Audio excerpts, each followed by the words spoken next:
برادران ملت، معزز محترم بزرگوں، نوجوان ساتھیوں، السلام علیکم ورحمۃ اللہ تعالی وبرکاتہ۔ نحمدہ ونصلی ونسلم علی رسولہ الکریم، اما بعد، فاعوذ باللہ من الشیطان الرجیم، بسم اللہ الرحمن الرحیم۔ وَلَنَبْلُوَنَّكُمْ بِشَيْءٍ مِّنَ الْخَوْفِ وَالْجُوعِ وَنَقْصٍ مِّنَ الْأَمْوَالِ وَالْأَنفُسِ وَالثَّمَرَاتِ وَبَشِّرِ الصَّابِرِينَ الَّذِينَ إِذَا أَصَابَتْهُم مُّصِيبَةٌ قَالُوا إِنَّا لِلَّهِ وَإِنَّا إِلَيْهِ رَاجِعُونَ۔ آمنت باللہ صدق اللہ العظیم وبلغنا رسولہ النبی الامین الکریم الرؤوف الرحیم، ونحن على ذلك لمن الشاہدین والشاکرین والحمد للہ رب العالمین۔ یا خدا بہر جناب مصطفیٰ امداد کن، یا رسول اللہ از بہر خدا امداد کن، یا شہید کربلا یا دافع کرب و بلا، گل رخا شہزاد گلگون قبا امداد کن۔ غوث اعظم بمن بے سر و ساما، مدد قبلہ دی مدد کعبہ ایما، مدد بگردابی بلا افتاد کشتی، مدد کن یا معین الدین چشتی۔ دل کی عطا گہرائیوں کے ساتھ نبی پاک صاحب الاولاق، سیاح افلاک، باعث تخلیق کائنات، اللہ کے محبوب دانہ غیوب، منزہ عن العیوب، حضور احمد مجتبی محمد مصطفیٰ صلی اللہ تعالی علیہ وعلی آلہ وبارک وسلم کے دربار دربار میں جھوم جھوم کر درود و سلام کا نذرانہ عقیدت پیش کر لیں۔ اللہم صلی علی سیدنا و مولانا محمد معدن الجود والکرم وآلہ واصحابہ وبارک وسلم، صلاۃ و سلام علیک یا رسول اللہ۔ اب میں اپنی بات کو وہیں سے شروع کرتا ہوں جہاں سے میں نے چھوڑا تھا۔ اگر آپ کو یاد ہو تو آپ تھوڑی سی یاد دہانی کروا دیں تاکہ بات آگے چلے۔ حضرت امام مسلم رضی اللہ تعالیٰ عنہ کی شہادت ہو گئی تھی اور ان کے بچے قاضی شریح کے ہاں تھے۔ حضرت امام مسلم رضی اللہ تعالیٰ عنہ نے جب گورنر ہاؤس کا گھیراؤ کیا، یا آپ جب طوعا نامی عورت کے گھر تھے، اس وقت آپ نے اپنے بچوں کو قاضی شریح کے یہاں بھیج دیا تھا۔ قاضی شریح یہ محب اہل بیت تھے، اہل بیت سے محبت کرتے تھے، تو دونوں بچے نام تھا محمد اور ابراہیم، یہ دونوں بچے امام مسلم کے تھے۔ امام مسلم نے جب دیکھا کہ اب یہ لوگ مجھے شہید کر دیں گے، مجھے موت کے گھاٹ اتار دیں گے، تو امام مسلم نے اپنے دونوں بچوں کو قاضی شریح کے یہاں پہنچا دیا۔ جب امام مسلم رضی اللہ تعالیٰ عنہ کی شہادت ہو گئی تو اب ابن زیاد نے دو حکم جاری فرمائے۔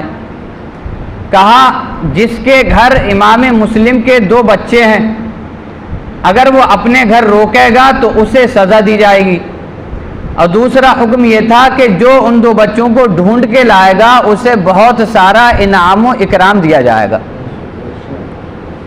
جب یہ اعلان ہوا، کوفہ کے لوگ وہ پہلے سے ہی غداری کر چکے تھے، اب ان کے لیے یہ بات بعید نہیں تھی کہ وہ بچوں کو بھی ڈھونڈنے نکلے۔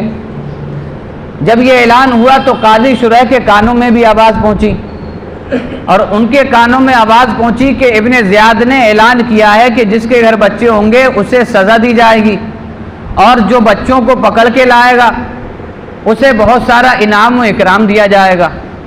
تو قاضی شریح یہ محب اہل بیت تھے، خاندان اہل بیت سے محبت کرنے والے تھے، تو قاضی شریح نے اپنے بیٹے اسد سے کہا کہ شام جیسے ہی ہو ویسے ہی تم اپنے ساتھ ان دو بچوں کو لینا، اور باب العراقین سے ایک قافلہ مدینے کی طرف جا رہا ہے، ایک قافلہ مدینے کی طرف روانہ ہوگا باب العراقین سے، وہاں جا کے ان دو بچوں کو اس قافلے میں چھوڑ دینا، اور قافلے والوں کو بتانا کہ یہ امام مسلم کے بچے ہیں، انہیں مدینہ تک پہنچا دیا جائے۔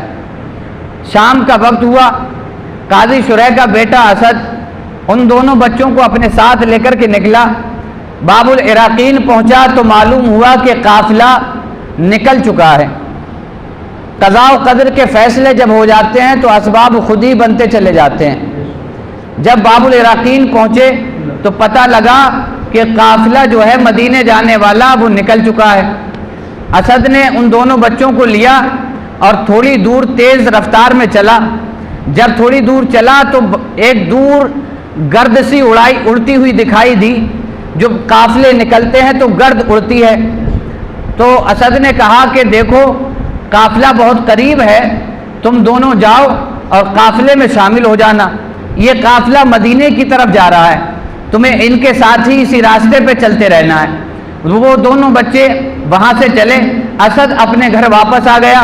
اب محمد اور ابراہیم یہ تنہا وہاں قافلے کو دیکھتے ہوئے نکلے کہ گرد اڑ رہی ہے، لیکن قافلے والے اس گرد کی وجہ سے نظر نہیں آ رہے تھے۔ اب محمد و ابراہیم دونوں دوڑتے ہوئے پہنچے تو قافلہ وہاں بھی نظر نہیں آیا، وہاں پہ قافلے کو دیکھا ہی نہیں، کیونکہ گرد اڑتی ہوئی دکھائی دی لیکن قافلہ گرد میں چھپا ہوا تھا۔ تو گرد تک جب تک پہنچے تو قافلہ اور آگے نکل چکا تھا۔ اب محمد و ابراہیم دونوں گلے سے مل کے آپس میں رونے لگے اور کہا بھائی یہ تو ہمارے ساتھ بڑا اتیاچار ہونے جا رہا ہے کہ اب قافلہ بھی ہم سے چھوٹ گیا ہے۔ اتنی ہی بات کر رہے تھے کہ دونوں گلے مل کے رو رہے تھے، اتنے میں ابن زیاد کا ایک سپاہی آیا اور اس نے دیکھا کہ امام مسلم کے یہ دونوں بچے ہیں، تو اس نے دونوں بچوں کو پکڑا، گرفتار کیا اور ابن زیاد کے دربار میں لے گیا۔ ابن زیاد سے کہا میں دونوں بچوں کو لے آیا ہوں۔ ابن زیاد نے حکم دیا ان دونوں بچوں کو قید خانے میں ڈال دیا جائے۔ قید خانے میں محمد و ابراہیم کو ڈال دیا گیا، قید خانے میں قید کر دیا گیا۔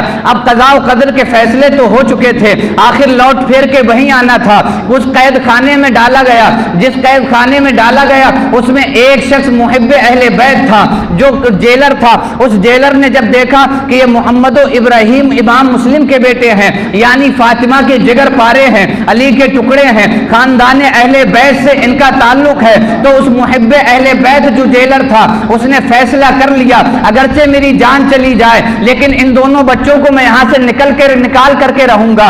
اس جیلر نے جب یہ فیصلہ کر لیا، شام کا وقت ہوا، رات کی تاریکی نے اپنے دامن کو پھیلا دیا۔ اب اس جیلر نے ان دونوں بچوں سے کہا کہ میں تمہیں یہاں سے نکال دوں گا، تم بے فکر رہنا۔ بچے بے فکر تھے۔ اب ان دونوں بچوں کو نکال دیا گیا۔ نکالنے کے بعد اس جیل سے نکالنے کے بعد جیلر نے ان دونوں بچوں کو ایک انگوٹھی دے دی، کہا یہ انگوٹھی لو اور مدینے کے راستے پر اپنے آپ کو ڈال دینا اور سیدھے چلتے چلے جانا، تم حجاز پہنچ جاؤ گے۔ اور جب قادسیہ پہنچو جو بیچ میں پڑے گا، قادسیہ پہنچنے کے بعد وہاں میرا بھائی ہے سپہ سالار ہے، اسے یہ انگوٹھی دکھانا، وہ انگوٹھی دیکھ کر کے سمجھ جائے گا اور اسے بتانا کہ ہم امام مسلم کے یتیم بچے ہیں، وہ تمہیں مدینہ منورہ پہنچا دے گا۔ اس جیلر نے ان دونوں بھائیوں کو نکال دیا، رات کی تاریکی میں نکالا، ان دونوں بھائیوں سے کہا حجازی راستے پر تم چلے جاؤ، قادسیہ پہنچ کے میرے بھائی کو انگوٹھی دکھانا۔ اب یہ دونوں بچے وہاں سے نکلے، کوفہ سے نکلے، حجاز کے راستے پر اپنے آپ کو ڈال دیا۔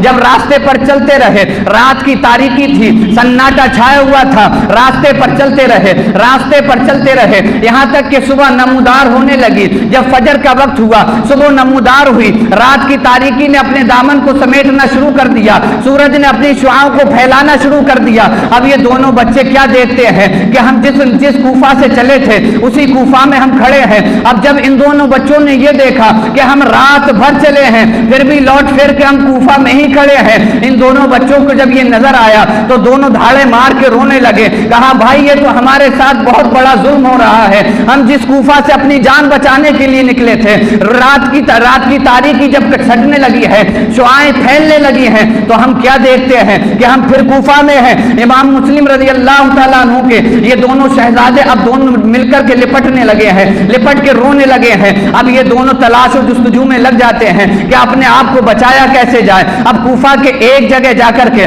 جہاں ایک کنواں تھا وہیں ایک درخت تھا، اسی درخت کے سائے میں جا کر کے بیٹھ جاتے ہیں اور دونوں آنسو آنسو بہا رہے ہیں، دونوں رو رہے ہیں، دونوں گلے مل مل کے رو رہے ہیں۔ بھائی اب مجھے لگتا ہے کہ ہماری بھی قضاء و قدر کے فیصلے ہو چکے ہیں، ہمیں بھی اب موت کے گھاٹ اتار دیا جائے گا۔ جب محمد و ابراہیم پیڑ کے سائے میں بیٹھے ہوئے تھے، اتنے میں کنویں میں پانی بھرنے کے لیے ایک باندی آتی ہے۔ وہ باندی جب پانی بھرتی ہے کنویں سے، دیکھتی ہے کہ پیڑ کے سائے میں دو بچے بیٹھے ہوئے ہیں، بہت ہی حسین و جمیل ہیں، بہت ہی خوبصورت ہیں۔ ان دونوں بچوں سے پوچھتی ہے وہ باندی، کہتی ہے بچوں تم کون ہو، آخر تم رو کیوں رہے ہو؟ تو محمد و ابراہیم کہتے ہیں رونے کی وجہ یہ ہے کہ ہمارے باپ امام مسلم کو شہید کر دیا گیا ہے۔ وہ باندی کہتی ہے اچھا تم امام مسلم کے بیٹے ہو تو ایسا کرو میرے ساتھ چلو، میری جو مالکہ ہے وہ محب اہل بیت ہے، وہ اہل بیت سے محبت کرتی ہے، وہ تمہارے لیے کہیں نہ کہیں انتظام کر دے گی۔ اب یہ باندی محمد و ابراہیم کو لے کے اسی اپنی مالکہ کے پاس پہنچتی ہے۔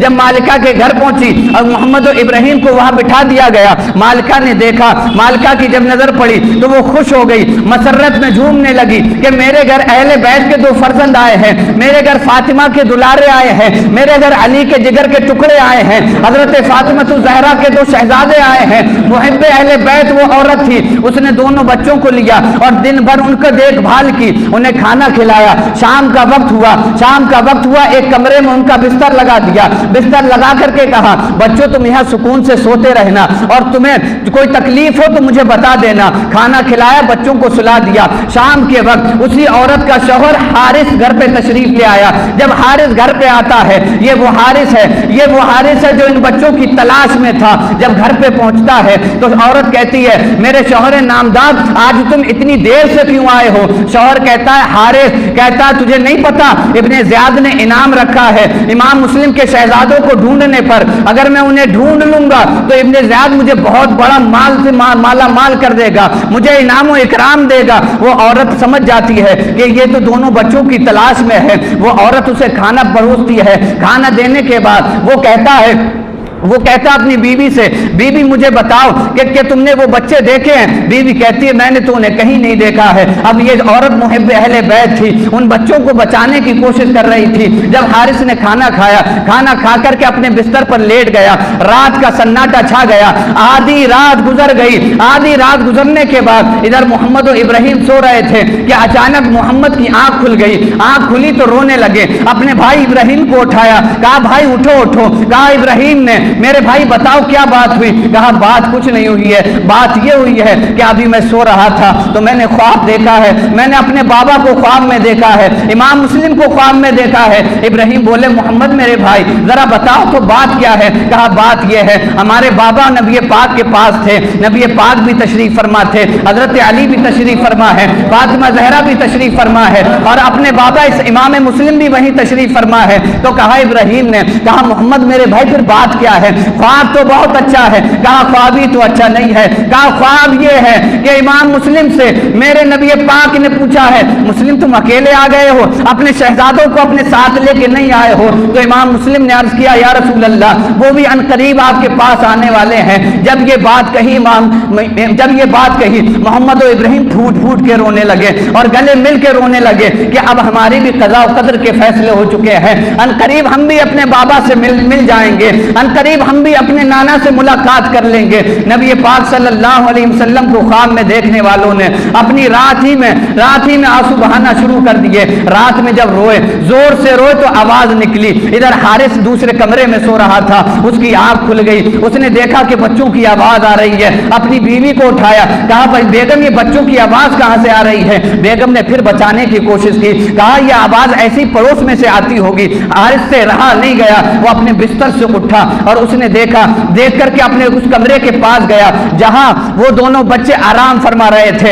اب حارث کی بیوی بھی اٹھی اور بیوی نے اٹھنے کے بعد وہ اپنے شوہر سے بہانہ بنانے کی کوشش کی۔ حارث سے کہا حارث اس کمرے میں مت جاؤ، اس میں کیا رکھا ہے اور رات کا سناٹا ہے، آؤ تم سو جاؤ اپنے بستر پہ آ کے، دن بھر کے تھکے ہارے ہو، نیند پوری کرو۔ لیکن حارث ماننے والا نہیں تھا، اس کمرے کی طرف دوڑتا ہوا جا رہا تھا۔ جب کمرے کے پاس پہنچتا ہے بیوی بہت روکنے کی کی کوشش کرتی ہے، لیکن حارث رکنے والا نہیں تھا۔ یہ دنیا کا حبشی آدمی تھا، اسے مال و دولت چاہیے تھا۔ جب دروازے کو کھولا ہے تو دو بچے روتے ہوئے دکھائی دیے۔ حارث نے کہا تم کون ہو؟ اب وہ بچے یہ سمجھ رہے تھے کہ ہم جس کے گھر میں ہیں یہ تو ہمارے محب اہل بیت ہیں، یہ تو ہم سے پیار کرنے والے ہیں، انہوں نے تو ہمیں کھانا کھلایا ہے، ہمارے سونے کے لیے بستر کر دیا ہے۔ وہ دونوں بچے یہ سمجھ رہے تھے کہ یہ ہمارے خیر خواہ ہیں۔ جب پوچھا حارث نے تم کون ہو تو ان دونوں بچوں نے اپنی بچکانہ آواز میں کہہ دیا کہ ہم امام مسلم کے دونوں شہزادے ہیں، ہمارے باپ کو قتل کر دیا گیا ہے، ہمارے باپ کو شہید کر دیا گیا ہے، ہم ان کے یتیم بچے ہیں۔ حارث نے جب یہ بات سنی تو خوشی سے مچلنے لگا، کہا میں تو دن بھر تمہیں ڈھونڈتا رہا، لیکن دن بھر ڈھونڈنے کے بعد تم تو میرے ہی گھر میں نکلے، اپنی بیوی کو مارنا پیٹنا شروع کیا، کہا تو نے ان بچوں کو مجھ سے چھپایا۔ بیوی وہ محب اہل بیت تھی، ان دونوں بچوں کو بچانے کی کوشش کر رہی تھی۔ اب حارث نے ان دونوں بچوں کو زلفوں سے پکڑا اور دونوں کو باندھ دیا، اسی کمرے میں بند کر دیا، کہا صبح نمودار ہونے دو، تمہارا فیصلہ بھی کر دیا جائے گا۔ اب حارث اسی انتظار میں تھا کہ صبح نمودار ہو جائے۔ جب صبح نمودار ہوئی، حارث نے دروازہ کھولا، ان دونوں بچوں کو زلفوں کے ذریعے کھچیڑنا شروع کر دیا۔ بیوی نے کمر پکڑ لی، کہا میرے شوہر نامدار تم میری جان لے لو، لیکن ان دونوں بچوں کو چھوڑ دو، کیونکہ یہ کوئی عام بچے نہیں ہیں، بلکہ یہ فاطمہ کے دلارے ہیں، یہ علی کے خاندان سے تعلق رکھتے ہیں۔ اے میرے شوہر اپنی آخرت کو برباد مت کرو، اگر تم چاہتے ہو تمہیں جنت مل جائے، تم چاہتے ہو تمہاری آخرت برباد نہ ہو تو ان دونوں بچوں کو چھوڑ دو۔ لیکن حارث نے یہ بات نہیں مانی، کیونکہ وہ دنیا کا حبشی آدمی تھا، مال و دولت کا لالچی آدمی تھا۔ حارث نے ان دونوں بچوں کو زلفوں سے پکڑا اور کھچیڑتا ہوا باہر لایا، گھوڑے پر دونوں کو ایسے ڈال دیا جیسے سامان کی بوری کو ڈالا جاتا ہے۔ ان دونوں بچوں کو ڈالا، ایک میدان میں لے گیا،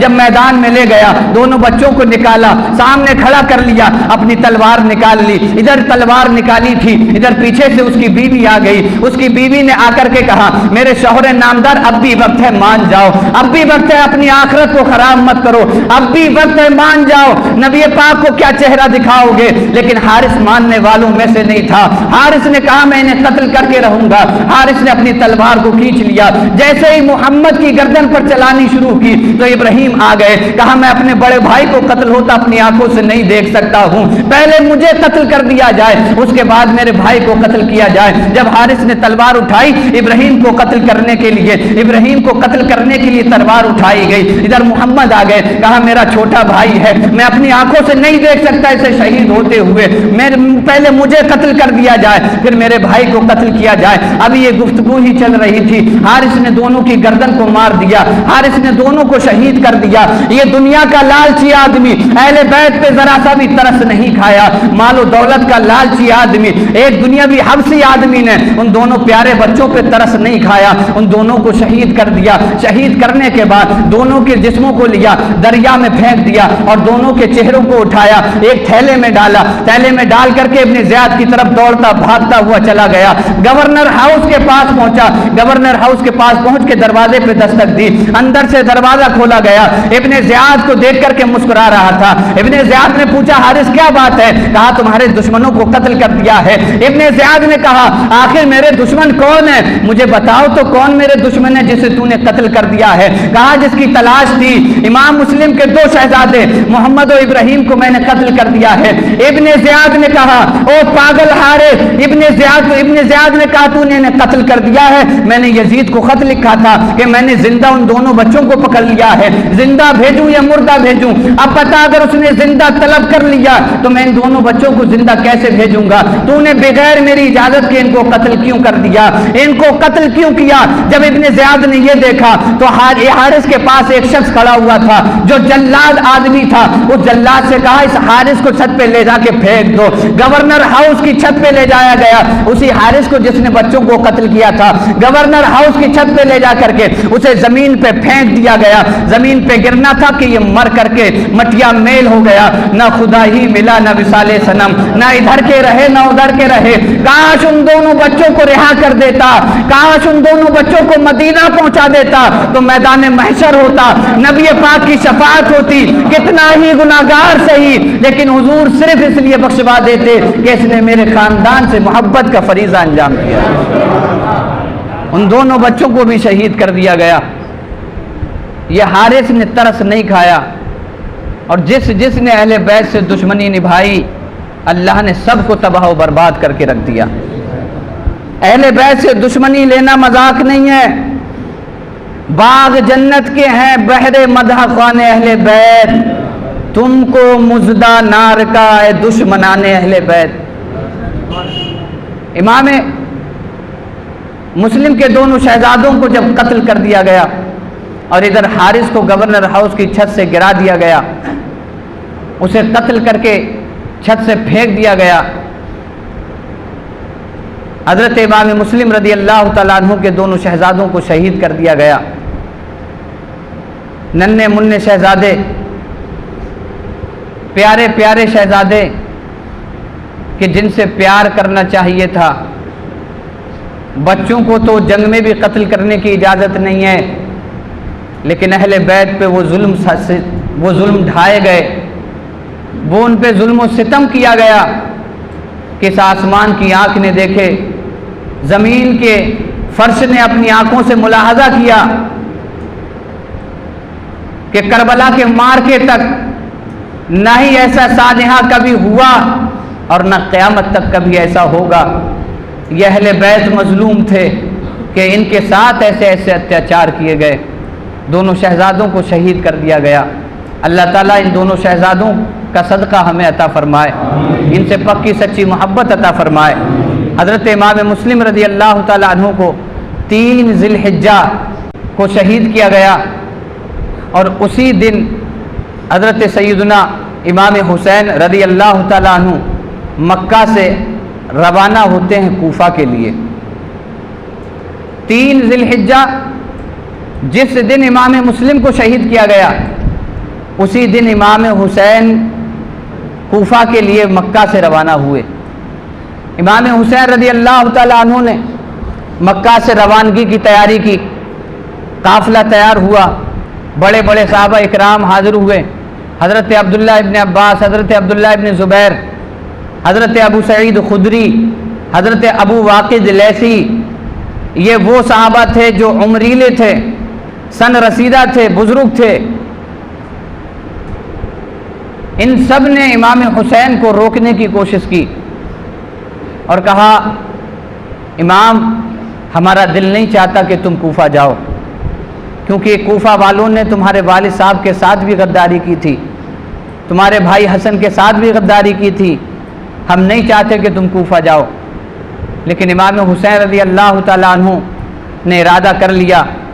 آپ نے اپنے آنے کی وجہ یہ بتائی کہ اگر میں نہیں گیا اور کوفیوں نے مجھے خط لکھ کر بلایا ہے، کہا آپ آئیں گے تو ہم آپ کو اپنا امام بنا لیں گے، اور اگر آپ نہیں آئے تو ہم یہ سمجھیں گے کہ آپ نے یزید کے لیے ہمیں چھوڑ دیا۔ امام حسین رضی اللہ تعالیٰ عنہ مکہ سے اس لیے نکلے۔ صدر الافاضل علامہ نعیم الدین مراد آبادی رحمۃ اللہ تعالیٰ علیہ فرماتے ہیں کہ امام حسین کے پاس بڑے بڑے لوگوں کے خط پہنچے اور انہوں نے عریضہ لگایا کہ امام آپ تشریف لائیں، ہم آپ سے بیعت کریں گے۔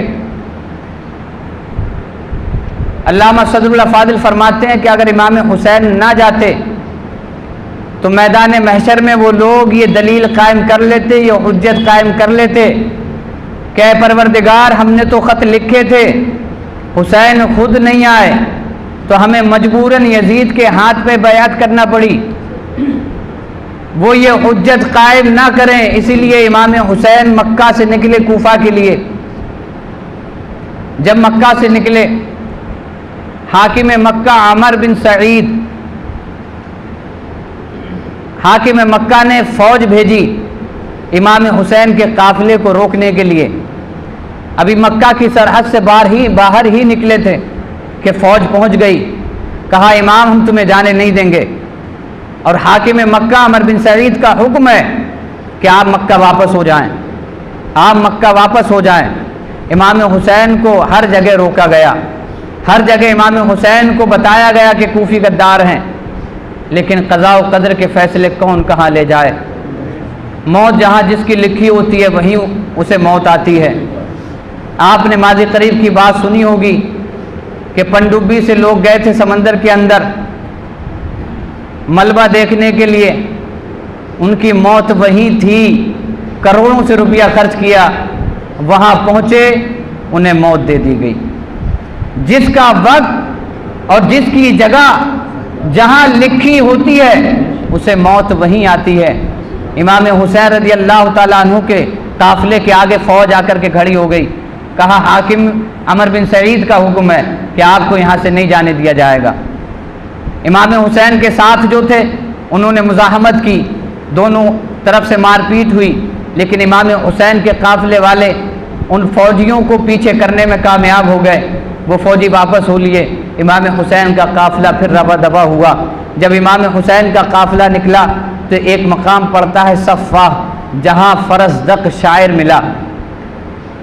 فرزدق شاعر جو حج کر کے کوفہ کی طرف جا رہا تھا، جب مقام صفا پہ ملا، اس سے ملاقات ہوئی۔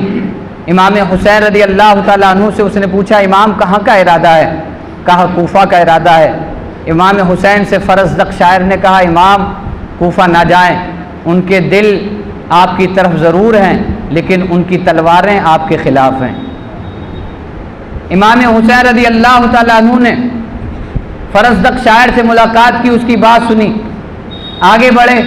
عبداللہ ابن مطیع جو کوفہ سے آ رہے تھے، ان کی جب ملاقات تھی ان نے بھی یہی بات کہی کہ امام کوفہ نہ جائیں، ان کی تلواریں آپ کے خلاف ہیں، دل اگرچہ آپ کی طرف ہے۔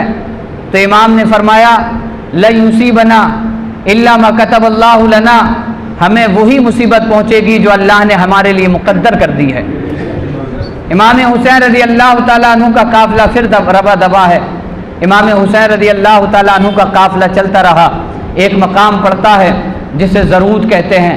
زرود پر پہنچ کر امام حسین نے ایک خط لکھا کوفیوں کے نام، کہا مجھے امام مسلم کا خط مل چکا ہے، میں ان کے خط ہی کے مطابق میں تمہاری طرف آ رہا ہوں، کوفہ پہنچنے چند دن میں کوفہ پہنچ جاؤں گا، تم لوگ تیاری کر لو اور اپنے ساز و سامان درست کر لو، تم لوگ تیار رہنا، میں کوفہ چند دن میں پہنچ جاؤں گا۔ حضرت امام حسین نے وہ خط لکھا اور حضرت قیس بن مسہر سیدابی کو دے دیا۔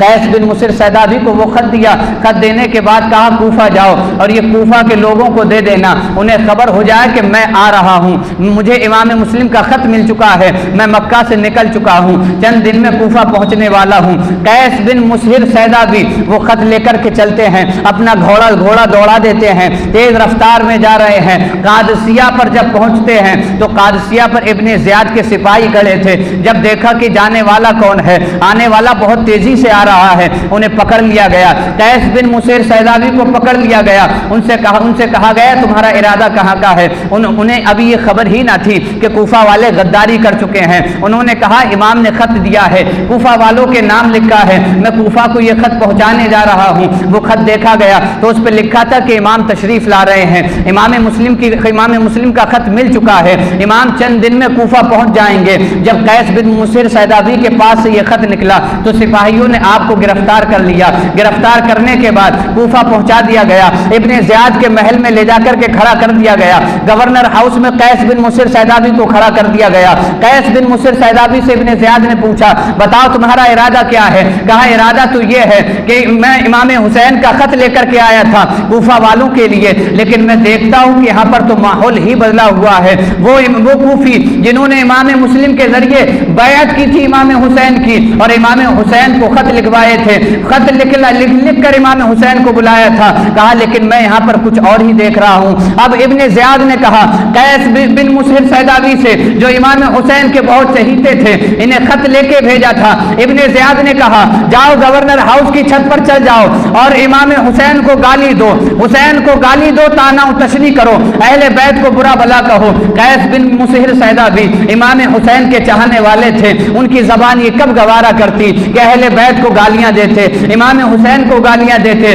جن کے ٹکڑوں پہ پلے ہیں انہیں کیسے گالیاں دے سکتے ہیں؟ تیرے ٹکڑوں پہ پلے، غیر کی ٹھوکر پہ نہ ڈال، جڑکیاں کھائیں کہاں چھوڑ کے صدقہ تیرا۔ حضرت قیس بن مسہر سیدابی گورنر ہاؤس کی چھت پہ چل جاتے ہیں، چڑھنے کے بعد امام حسین کے فضائل بیان کرنا شروع کر دیتے ہیں، یہ ہوتے ہیں حسینی، پتہ ہے جان چلی جائے گی لیکن پھر بھی امام حسین کے قصیدے گا رہے ہیں، پھر بھی امام حسین کے گیت گا رہے ہیں، امام حسین کی تعریف کرتے رہے، اہل بیت کی شان بیان بیان کرتے رہے. جب ابن زیاد نے دیکھا کہ یہ تعریف کر رہے ہیں اور اسی اسنا میں قیس بن مصر سیدابی نے ابن زیاد سے کہا تو کمبخت آدمی ہے کہ اہل بیت پہ ظلم و اتیاچار کر رہا ہے.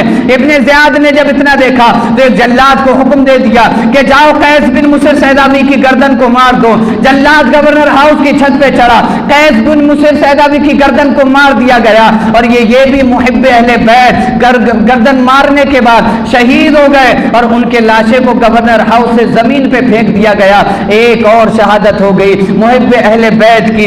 ابن زیاد ظلم پہ ظلم کرتا چلا جا رہا تھا. ادھر امام حسین ضرور سے نکلے تھے, مقام ضرور سے قافلہ روا دوا تھا, قافلہ چلتا چلا جا رہا تھا, چلتا چلا جا رہا تھا, یہاں تک کہ قافلہ ایک ایسی جگہ پر پہنچا, ایک ایسی جگہ پر پہنچا جسے حاجر کہتے ہیں یا دوسری لغت میں اسے حاجز کہتے ہیں. امام حسین جب وہاں پر پہنچتے ہیں اپنا خیمہ لگا دیتے ہیں. کیا دیکھتے ہیں اسی جگہ پر ایک دور کو ایک خیمہ اور لگا ہوا ہے. جب اس خیموں کو دیکھتے ہیں تو اپنے ایک ساتھی کو بھیجتے ہیں, اپنے ایک ساتھی کو بھیجتے ہیں دیکھ کے آؤ اس خیمے میں کون ہے. جب وہ جاتا ہے دیکھتا ہے معلوم کرتا ہے تو پتہ لگتا ہے زہیر بن قین بجلی ہیں جو اس خیمے میں آرام فرما ہے. یہ زہیر بن قین بجلی وہ ہیں جنہیں پہلے تو اہل بیت سے عقیدت نہیں تھی, لیکن امام حسین نے جب ان کو طلب فرمایا, زہیر بن قین بجلی کو پیغام بھیجا کہ امام حسین تم سے ملنا چاہتے ہیں. امام حسین کا پیغام پہنچا تو زہیر بن قین بجلی نے کہا کہ میں حسین سے ملاقات نہیں کروں گا. اس کی بیوی ساتھ میں تھی,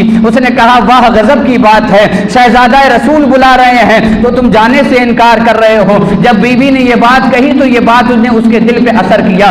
زہیر بن قین بجلی اپنے خیمے سے نکلا, امام حسین کے خیمے میں داخل ہوئے اور داخل ہونے کے بعد امام سے بات چیت کی. بات کیا ہوئی, بات کیا ہوئی, گفتگو کیا ہوئی.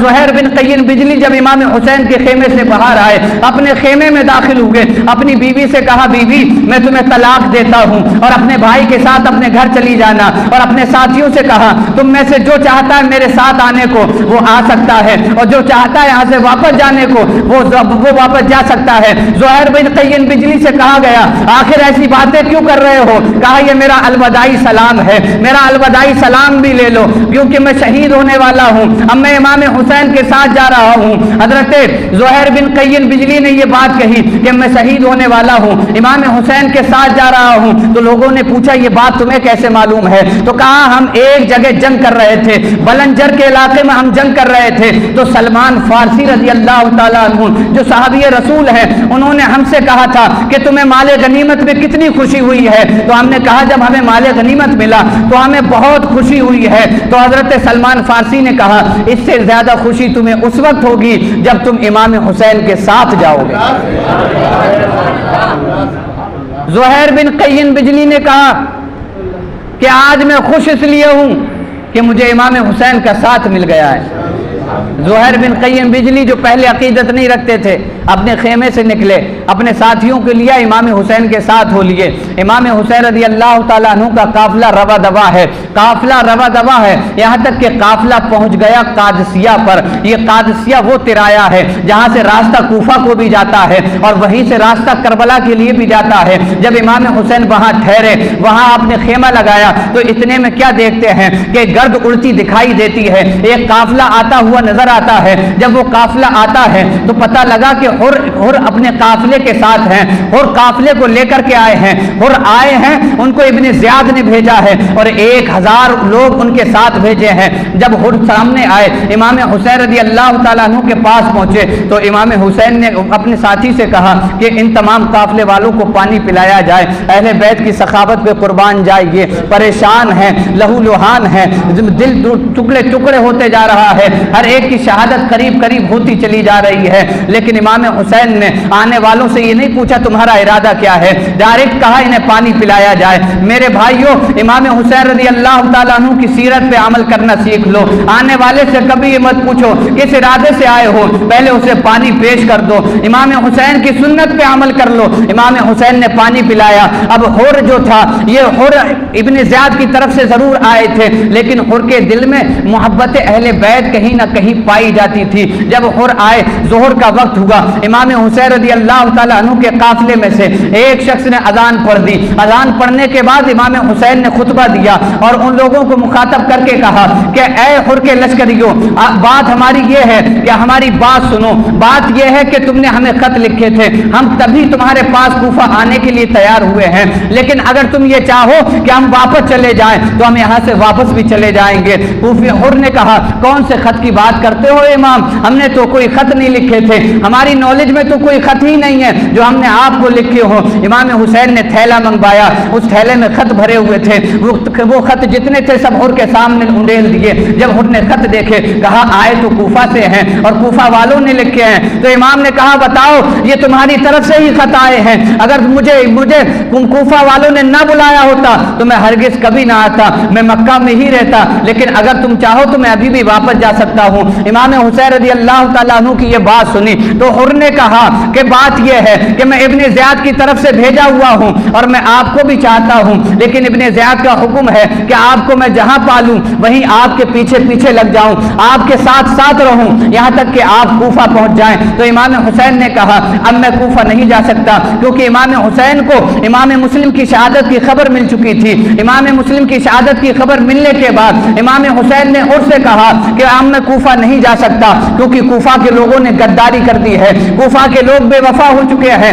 حر نے کہا کہ ایسا کیجئے، ابن زیاد کو میں خط لکھ دیتا ہوں کہ حسین اب کوفہ نہیں آنا چاہتے ہیں، اب ابن زیاد کا جو خط آئے گا، اس کا جو حکم آئے گا، اسی کے حساب سے آپ کا فیصلہ کیا جائے گا۔ حر نے خط لکھ دیا ابن زیاد کو۔ حضرت امام حسین رضی اللہ تعالیٰ عنہ قادسیہ پہ پڑاؤ ڈالے ہوئے ہیں، خیمے لگے ہوئے ہیں۔ حضرت امام حسین رضی اللہ تعالیٰ عنہ نے ظہر کی نماز پڑھائی۔ ظہر کی نماز پڑھانے کے لیے حر سے کہا بتاؤ اپنی الگ جماعت کرو گے ہمارے پیچھے پڑھو گے؟ حر نے کہا آپ جماعت کروائیے، ہم آپ کے پیچھے نماز پڑھیں گے۔ حر نے امام حسین کے پیچھے نماز پڑھ لی۔ وقت گزرتا گیا، ابن زیاد کی طرف سے خط آیا، خط میں لکھا تھا امام حسین جہاں ملے وہیں روک لو۔ امام حسین رضی اللہ تعالیٰ عنہ کو حر نے وہیں روک لیا۔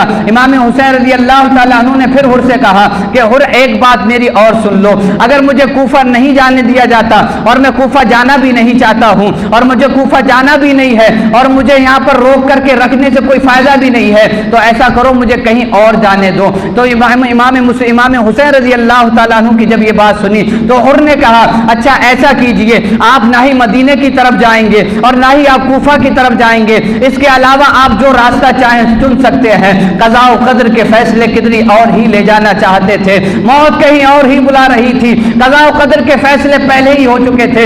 حضرت امام حسین رضی اللہ تعالیٰ عنہ نے مدینے کے راستے کو بھی چھوڑ دیا، کوفہ کے راستے کو بھی چھوڑ دیا، اب آپ اپنی بائیں طرف چلنے لگے۔ بائیں طرف کا راستہ کربلا کو جاتا تھا۔ امام حسین رضی اللہ تعالیٰ عنہ جب اس راستے پر چل دیے تو ادھر حر بھی ساتھ ساتھ چلنے لگا اور ابن زیاد کو خط پھر سے لکھ دیا کہ امام حسین نے نہ ہی کوفہ کو جا رہے ہیں اور نہ ہی مدینے کی طرف جا رہے ہیں، اب انہوں نے ایک الگ ہی راستہ چن لیا ہے، اب تیرا کیا حکم ہے؟ ابن زیاد کی طرف سے خط آیا کہ امام حسین کو ایک چٹیل میدان میں روک لیا جائے۔ امام حسین رضی اللہ تعالیٰ عنہ نے پڑاؤ ڈال دیا قصر بنی مقاتل پر۔ یہ ایک مقام ہے جہاں امام حسین نے اپنی جگہ اپنے خیمے نصب کر دیے، خیمے نصب کیے، رات میں خواب دیکھا، آنکھ کھلی، فوراً زبان سے کہا انا للہ و انا الیہ راجعون، 3 بار یہ کہنا تھا۔ امام زین العابدین قریب ہوئے، کہا حضور بات کیا ہے؟ آخر اچانک سے انا للہ و انا الیہ راجعون کیوں پڑھا؟ تو کہا بیٹے بات یہ ہے کہ میں نے خواب دیکھا ہے اور نبی پاک صلی اللہ علیہ وسلم نے مجھے خواب میں کچھ وصیتیں فرمائی ہیں۔ حضرت امام زین العابدین نے کہا وہ وصیتیں کیا ہیں؟ تو امام حسین نے کہا میں نہیں بتا سکتا، وہ خواب میں کسی کو نہیں بتاؤں گا۔ اب خواب میں نبی پاک نے کیا وصیتیں کی تھی وہ امام حسین ہی کو معلوم تھا۔ حضرت امام حسین قصر بنی مقاتل پر پڑاؤ ڈالے ہوئے تھے، وہیں آپ نے پڑاؤ ڈالا، وہاں سے پھر چلنے لگے، صبح نمودار ہوئی چلتے رہے یہاں تک کہ نینوا پہنچ گئے۔ نینوا میں پڑاؤ ڈالا، وہاں سے جب روانگی ہونے لگی رات کا پچھلا پہر تھا، یعنی صبح صادق کا وقت تھا۔ امام حسین نے اپنے ساتھیوں سے کہا کہ مشکیں بھر لو، پانی بھر لو، ہم یہاں سے کوچ کرنے والے ہیں۔ امام حسین رضی اللہ تعالیٰ عنہ نے پانی بھروا لیا، لشکر والوں سے کہا پانی بھر لو اپنی اپنی مشکوں میں۔ امام حسین نینوا سے رات کے انتہائی وقت میں یعنی صبح صادق کے وقت میں امام حسین نینوا سے چلنے لگے۔ اب یہ قافلہ پھر سے رواں دواں ہے اور وہیں سوتا رہ گیا۔ حضرت امام حسین رضی اللہ تعالیٰ عنہ جب ایک چٹیل میدان میں پہنچ گئے، ایک میدان میں پہنچے جہاں امام حسین پڑاؤ ڈالنے کی سوچ رہے تھے، وہاں پیچھے سے حر بھی آ گیا۔ حر جب جیسے ہی آیا تو حر سے کہنے لگے، امام حسین نے کہا ایسا کرو مجھے کسی بستی میں جانے دو، یا تو غامدیہ میں جانے دو یا پھر کسی دوسری بستی میں جانے دو۔ حر نے کہا کہ ہمارے لیے حکم یہ ہے، ابن زیاد نے ہمیں خط لکھ کے حکم دیا ہے کہ حسین کو کسی چٹیل میدان میں روک لیا جائے۔ امام حسین رضی اللہ تعالی عنہ نے جب یہ بات سنی تو کہا ٹھیک ہے ہم چٹیل میدان میں رک جائیں گے۔ امام حسین پھر آگے بڑھے، قافلہ چلا، ایک چٹیل میدان آ گیا، وہیں حر نے روک دیا، کہا حسین یہیں پہ رک جاؤ، یہیں پہ خیمے ڈال دو۔ امام حسین نے پوچھا، کہا حر مجھے یہ تو بتاؤ اس جگہ کو کیا کہا جاتا ہے؟ حر نے کہا اس کو کربلا کہتے ہیں۔ امام حسین نے کہا یہی جگہ ہے جہاں ہمارے خیمے بھی لگیں گے، یہی جگہ ہے جہاں مجھے شہید بھی کیا جائے گا، یہی جگہ ہے جہاں ہم پر پانی بھی بند کیا جائے گا، جہاں میرے اہل خاندان کو شہید کر دیا جائے گا۔ امام حسین رضی اللہ تعالیٰ عنہ نے کربلا کے میدان میں پڑاؤ ڈال دیا۔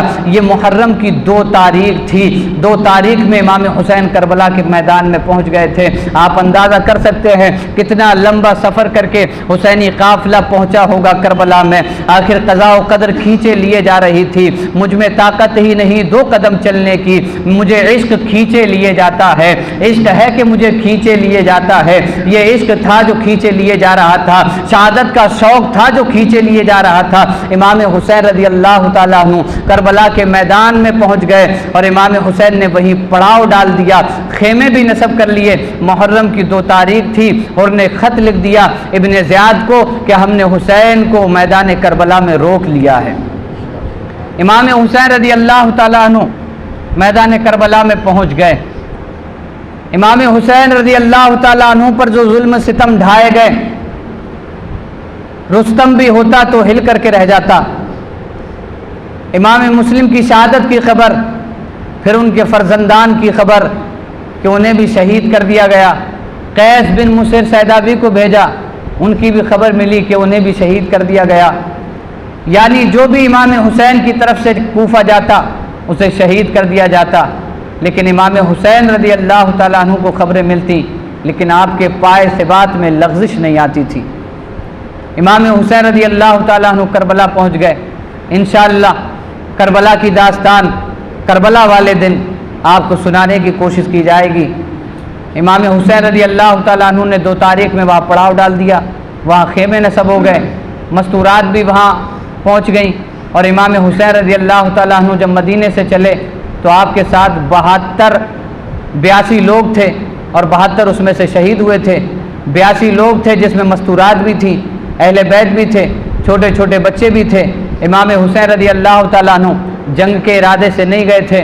مجھے بتائیں اگر کوئی جنگ کے ارادے سے جاتا ہے تو کیا اپنے بیوی بچوں کو ساتھ میں لے کے جاتا ہے؟ امام حسین جنگ کے ارادے سے نہیں گئے تھے، لیکن ماحول جنگ کا ہی بنایا گیا تھا۔ امام حسین رضی اللہ تعالیٰ عنہ اپنی بیوی بچوں کے ساتھ تھے، چھوٹے چھوٹے بھانجوں کے ساتھ تھے۔ امام حسین رضی اللہ تعالیٰ عنہ نے کربلا میں اپنے خیموں کو نصب کر دیا۔ اللہ تبارک و تعالی ہمیں آگے کی داستان سننے کی توفیق عطا فرمائے، اور کربلا کے واقعات انشاءاللہ کربلا والے دن ہی سنائے جائیں گے۔ اللہ تعالیٰ امام حسین جیسا صبر و استقامت عطا فرمائے، امام حسین سے پکی سچی محبت عطا فرمائے۔ باتیں کچھ اور بھی تم سے کرتے، پر کہاں وار ہے کیا ہونا ہے، کیوں رضا کڑھتے ہو ہنستے اٹھو، جب وہ غفار ہے کیا ہونا ہے۔ وما علینا الا البلاغ۔ السلام علیکم۔